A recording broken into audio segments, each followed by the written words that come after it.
नमस्कार मित्रांनो, प्रधानमंत्री आवास योजना ग्रामीणबाबत एक मोठी आनंदाची अपडेट समोर आली आहे.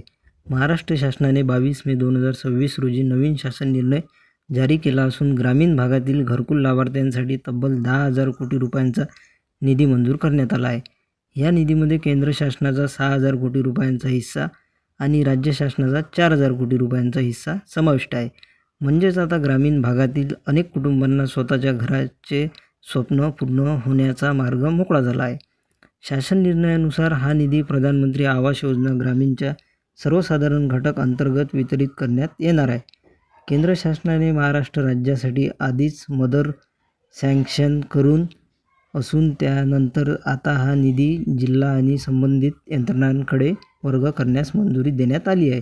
महत्त्वाची बाब, हा निधी 2026-27च्या आर्थिक वर्षासाठी मंजूर करण्यात आला आहे. त्यामुळे ज्या लाभार्थ्यांचे घरकुल प्रलंबित आहे, ज्यांची नवीन यादी येण्याची वाट सुरू आहे किंवा ज्यांचे हप्ते अडकले आहे, आता त्यांना मोठा दिलासा मिळू शकतो. सरकारच्या या निर्णयामुळे ग्रामीण भागातील गरीब आणि गरजू कुटुंबांना पक्के घर बांधण्यासाठी आर्थिक मदत मिळणार आहे. तसेच प्रधानमंत्री आवास योजना ग्रामीण अंतर्गत सुरू असलेल्या घरकुल कामांना देखील वेग येणार आहे. शासन निर्णयामध्ये स्पष्ट सांगण्यात आले आहे की हा निधी योग्य लाभार्थ्यांच्या खात्यात जमा करण्यात येईल आणि संबंधित अधिकाऱ्यांना निधी वेळेत खर्च करण्याच्या सूचना देखील देण्यात आल्या आहे. म्हणून मित्रांनो, जर तुम्ही प्रधानमंत्री आवास योजना ग्रामीणचे लाभार्थी असाल तर ही माहिती तुमच्यासाठी खूप महत्त्वाची आहे. तुमचे घरकुल मंजूर झाले आहे का? हप्ता आला आहे का? किंवा नवीन यादीत नाव आले आहे का? हे वेळोवेळी तपासत राहा.